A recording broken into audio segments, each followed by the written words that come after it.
Hey, this is Matthew. And this is Andrea. And on Nerd News today, we're checking out the Arcade1Up Burgertime arcade cabinet. Stick around, I'm going to show you guys how we put this thing together and how it plays.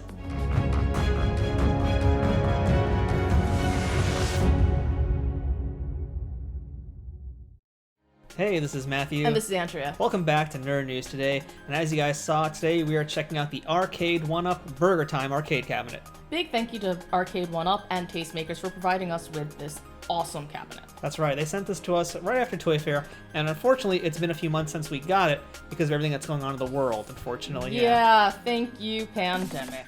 Yeah, so lots of gratitude here today for Tastemakers, Yes. Arcade1Up, and pandemic, I guess. Yeah, right? Not really for the pandemic. No, not for the pandemic. Not at all. We would have gotten this out much sooner had that not been an issue. Totally, yeah. So because of all the quarantining, we really couldn't get together to do the review and also build it and everything, and our location was kind of unable to let us do that either. Yeah. So yeah, we're finally back, and we're able to at last build this unit. I will say it was totally worth the wait. Yeah, absolutely. So we're going to show you guys a time lapse of how this all came together. Well, we should add the overall time that it took to build it was just about an hour. Yeah, it didn't take that long. And when I say an hour, I mean like it's an hour because we were kind of, just not even taking it that seriously. We were really taking our time with it for the most part. Yeah. Yes, and we did it together with the help also of Vinny. You're going to see in the video as well. He came to help. Yeah. So, between the three of us, it leisurely took an hour. Yeah, I mean, it was fine. It was fun.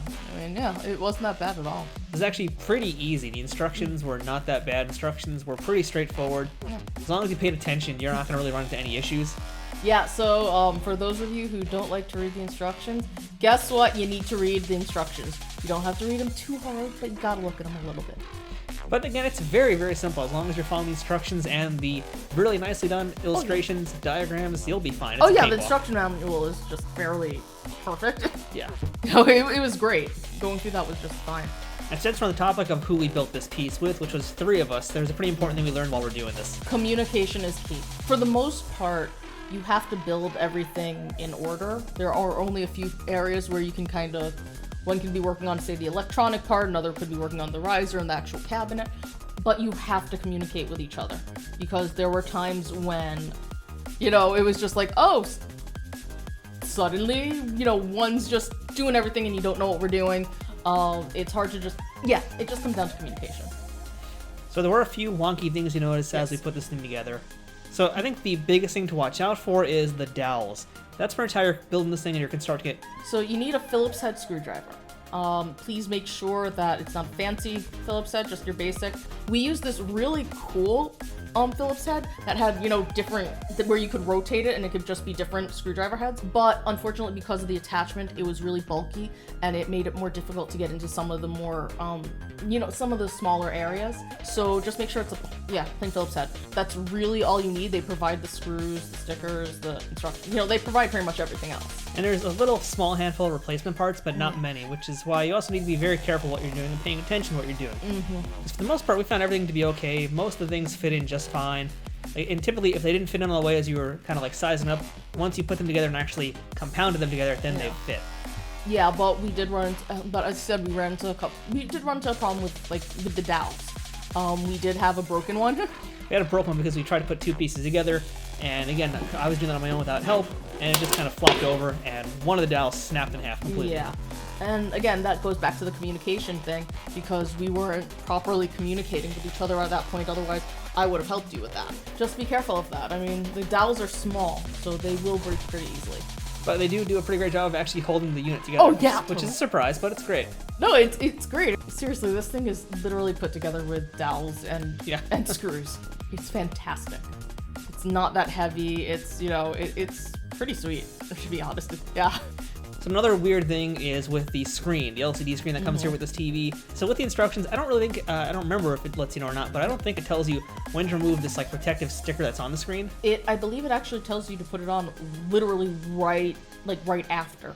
Yeah. So, And we have to disagree with that because really, we discovered that once we actually put the TV in there and then we bolted in or whatever, and then we tried to remove the sticker, didn't come off super clean. No, that was another issue where communication also came in to play because you and I had talked about this, but Vinny hadn't been with us for that. So I believe you and Vinny were the ones putting that part together. Yeah. And because we'd all been just doing different things and thinking about different things, we forgot about it.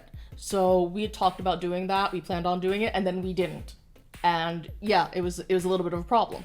So important thing for you guys to know, basically before you even put that TV into the cabinet in any way whatsoever, just take the sticker off right away. You want to keep it on for while you're building the rest of the cabinet, go for it. It helps protect it for a little bit longer, but really just, yeah, don't put it in without taking it out. Another important thing to note also is we suggest you guys test the audio and the power before you seal the back unit up. Yes. Because what happened was we actually put it together, turned it on, and it was working fine, the screen was working, but there was no audio. And at that point, unfortunately, we'd already screwed the back in, which meant we had to take it apart to then make sure that the wire was pushed in enough, which is all it was. Yeah, it wasn't anything serious. It was just we hadn't tested it. But speaking of the audio, one of the things that we checked was to make sure that it was on, because there is a toggle. So you want to double check that before you screw anything in, as you're putting it in. You want to make sure the toggle is on instead of off, and you want to make sure you have everything plugged in and just. Yeah, all you have to do is just basically, before you put everything in, there is a power switch on the back of that TV monitor. So just make sure it's in the on position, and then that means the screen will work just fine. And again, for the audio, just make sure the wires are pushed in enough, and as long as you do that, everything should be running smoothly. But also, before you seal up the back, you can turn it on. Yes. And test it that way. Yeah. You know. Yes, that's one of our pro tips there is don't seal up the back until you know it turns on and you get audio. Exactly. But overall, it took a leisurely hour to put together. And, you could rush it if you want, but there's really no point. It's a very, very simple build. Yeah, I will say this. While the cabinet itself is not that heavy, I do recommend having someone with you when it's time to lift it up, because you're going to be assembling a good chunk of the cabinet on its side. So that's fine. It helps. It's a little bit of a pain, but it's whatever. So just have somebody with you to help get it standing. It's just safer. Yeah, pretty much is. And on that note, it isn't even that heavy once it's all put together. Like, in the box, it is stupid heavy because it's just dead weight. Yeah. But once you actually build it, surprisingly, the weight is distributed better, and it becomes not that terrible to move. No, it's not. We've moved it a few times as we've adjusted it in its position. So, yeah. While we're figuring out where we're putting it. And, yeah, it's been super easy to move. So once we got it all together, of course, we finally started to play it. And so this is the Burgertime cabinet from Arcade1Up, but that's not all it comes with. Oh no, you have Burgertime, you have Bad Dudes, Caveman Ninja, AKA Joe and Mac. And personal fave, Karate Champ. Oh yeah, to be honest, I think that's really the reason why we're more excited about this cabinet, at least initially, was for Karate Champ. No, I was originally here for Burgertime. That's true, you were. I was kind of more interested in Karate Champ, but then that kind of switched around eventually, so yeah. We'll talk about that a little bit later on. Though I am actually really here for Bad Dudes. Yeah, basically, this is the coin eater cabinet. If I was going to give this thing a title of its own, these are the games that are absolute coin eaters, which makes them a lot of fun and also pretty frustrating at the same time. Oh, yeah. But we'll talk about that in a little later. So once we got the cabinet all put together, of course, we had to take a good long look at it because it was pretty beautiful, honestly. It's a really lovely looking piece. I love this arcade cabinet. Like, this just makes me feel like I'm back in an actual arcade. Yeah, and we should mention that it has a built-in riser, which you can take the machine on and off. If you don't have it on the riser, it stands about like 3-ish feet tall, maybe something like that. With the riser on, it's a little closer to our height. Yeah, I would say that if you take it off the riser, kids can play it really comfortably. Yeah, and I didn't actually know that the marquee lit up when we first turned it on, that's like my favorite part, turning this thing on, when the marquee lights up in the top. Oh yeah, I guess I kind of took it for granted, but you're right. Yeah. So if you're putting this in your rec room or entertainment center, if you're going to have that thing running all the time, the marquee's going to look awesome lit up. It's kind of the best. But also, if you're gonna shut it down and you want to cover it up so other people don't, randomly start putting their grubby hands all over it, it's really fun to take the cloth off. You feel like you're doing some crazy mad reveal every time. Whoosh! Now, we both grew up playing these arcade machines, but we're not like the super duper hardcore collectors of them, so neither of us can really speak for the authenticity or accuracy of the design of the cabinet and how much it looks like the original, but I'm still pretty happy with it. I think it's so cute. I think it's still pretty awesome looking the way it is. I'm going to assume it's probably just straight up the original, but there is actually a little funny typo on that where it says, where it has like the name of the character, but it's completely misspelled. It does? It does. You didn't notice that? No, where? I'll have to show you that later, but it's actually misspelled in the cabinet. So I don't know if that's like what they did or if that was the original cabinet. Just a thing to be aware of. So eventually, of course, we actually tried playing it and turned the machine on. And so, as we were playing it, the first thing we kind of noticed was that the controls were not quite working that great. Yeah, we had a lot of problems with the player 1 controls. So player 1 worked mostly okay, but it felt like sometimes it wasn't responding correctly what we were doing. and player 2 was even worse. Yeah, they were both pretty janky, and we were genuinely worried about whether or not we'd be able to play the game for any of the games for any extended time. Yeah, because really, with games like Joe Mac, it wasn't as big of a deal, quite honestly, at all. It was okay with that. With Bad Dudes, not as bad, because Bad Dudes just got weird controls anyway. But with games like Karate Champ and Burgertime, where you need to have precision, it was very difficult to play those games. And we just were very concerned because we'd heard things about the controllers not being that great sometimes, and people replaced them fairly quickly once they bought the units. But we weren't going to do that, But it turned out to be a very quick fix because we actually had been shipped another bag. This came, like, I think a few weeks after the machine came, so thankfully, it's actually probably a good thing we didn't put it together right away. But we got another bag, which I will assume is from Tastemakers. I don't remember anymore. And it had 4 octagonal gate controllers on it. And what those are basically the things you put on underneath the joysticks that help direct it where to actually go. So what we had to do was, at that point, actually take the machine apart a little bit. Yeah. Which wasn't that difficult either. Again, so that's another positive about this thing, is that if you want to take this thing apart completely or a part of it, it's not that tough to take it out and put it back together. Yeah, it's really easy. Big thank you to Vinny for taking that one. So that's proof that's really easy to mod, and you'll see the proof is in the pudding now as you watch a video of us actually putting in those octagonal gate controllers. And once we did that, we steeled the arcade back up and played it again. Totally different world. Much better. Yeah, way better. Except then we ran into a different problem. Well, when we first started playing, we had problems with Burgertime, specifically. We weren't sure if it was the controllers, and it did get better once we got the octagonal gates in. Burgertime specifically, it was beyond difficult to play. It was so difficult to play, and then it started freezing a little bit. That's still a problem, actually. So of the 4 games that are on this unit here, for some reason, Burgertime just freezes every now and then. I've noticed mostly on the load screen. Yeah. But from playing it more, I've actually noticed, if you press any buttons while it's loading, that's when it tends to glitch. So if you don't touch it while it's loading up, it's fine. Yeah, just a weird thing. But I also had that problem on Karate Champ, too. I didn't know that. There were a couple of little glitches, usually when it was the game over, or it wasn't during the loading screen, but there was just a really slow reaction time on just starting sometimes. Yeah, I noticed that with startup screens, yeah. Yeah, it's just been, really slow and a little glitchy. Not sure what the deal is with that.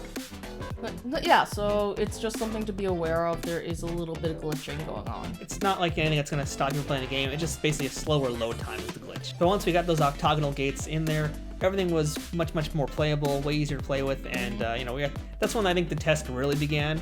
Yeah, though, one thing about the gates, they didn't include instructions, did they? They did not. Luckily, there is a YouTube video on there we were able to find, but even then, it was fairly intuitive if you knew what to do. If you didn't... Oh, yeah. It's fairly intuitive, but at the same time, everybody learns differently, so for those out there who really need instructions, it was really crappy not to have them. Yeah, it would have been nice to have that included in there. It would have been awesome if they were just included with the unit to begin with. Maybe they are meant to be, or maybe they do that now, they're included, but I don't know. Yeah, maybe they realized that there was something wrong with the controllers, and that's why they just started sending them out. Not sure if anyone's heard anything about that. Please sound off in the comments. And in all honesty, we don't think you should even play this if you don't have the gates, because it's just unplayable. It's going to be extra frustrating. So bad. The frustration will be in the controls, not in the game. Yeah, and you don't want that. So as for the games and their responsiveness, again, once we got those gates put in there, way better. Everything was totally playable at this point. There's games like Burgertime and Karate Champ on this thing that require way more precision accuracy when doing moves. And I found that for the most part, Burgertime is pretty good. I'd say it's 95% typically responsive on both controls. What about Karate Champ, since you're the one who's been playing that more? Karate Champ's a tough game to also even gauge, because it's really sticky controls and even more precise than Burgertime. Yeah, that's part of the problem. I mean, I know I'm doing moves that are correct, but at the same time, it's just so slow to actually do it, so then I lose. Which is how the cabinet is, though. Yeah, exactly. So, I mean, that might have been one of those things where it was a little too accurate. I mean, keep in mind, it was the very first tournament-style fighting game ever. No, I get that. It's just... And it's one of the few games that uses both joysticks to do it and no buttons. Yeah, but that's just it. It's if you're going to use both joysticks, then make sure you can use both joysticks. I mean, I am a front kick queen. That's true. That's going to be my new sticker. Front kick queen. Oh! Ooh! What? Front kick. What? You were saying what? Boom! Another one. Boom! Punch. Boom, boom. What was that? What was that? Front kick. Yeah, so Cry Champ is a tough one. Yeah, that one just requires lots of hours of playing, which I'll have to do as soon as we're done with this video. I'm sure. Burgertime, though, again, Burgertime has been pretty great, though, now that it's all working correctly. Yeah. Mostly pretty precise.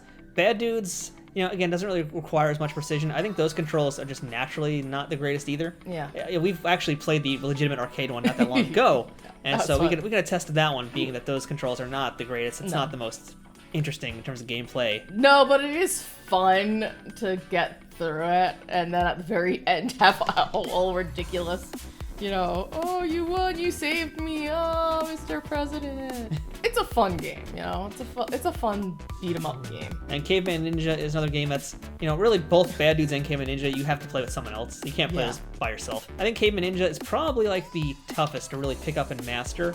Yeah. That's a real tough one. It's a really challenging game. I didn't really play much growing up. I really barely played that game. I don't think I ever played that. I mean, with the jumping, the precision for the bosses, and some of that's just weird, man. Like, we've beaten that game now, but if we were paying money on that... Oh, whoa, hell no. No, if we were paying money on that, I would have rage quit so fast, kicked that machine repeatedly, gotten whatever quarters came out of it, and put them back into the game. And then repeated the whole process because I'm a very angry gamer. We would have, yeah. So basically, she's the Cry Champ, and for me, it's always Burgertime. And those are the games I've been playing the most, and continue to play the most, and they're really fun, actually. We're really enjoying it, and I think we're really enjoying the experience of having it on the arcade cabinet. Oh, absolutely. I mean, that's my first love. Like, really, as much as I enjoy seeing others play with consoles and stuff, I like the controls, whatever, but... And this is gonna sound so wrong, but give me a joystick any day. You heard me, I said it. And I will stand by that. Good night, America. So the price tag of these units, it kind of varies on what the machine is. I think they tend to be about $250 and upwards of... I want to say the most expensive is probably the NBA Jam one, because that's got 4 controllers, 4 different players. So that might be like $400, actually. That's not bad, though. No, it might go a little bit more, but I don't think any of these things go over $500. Definitely don't. And I think that they're pretty worth it. This being my first machine, it's not necessarily the one I would have bought personally, but I think that this was the perfect gateway. So thank you, Arcade1Up and Tastemakers, because now I can easily see myself getting the Street Fighter cabinet and the Mortal Kombat cabinets.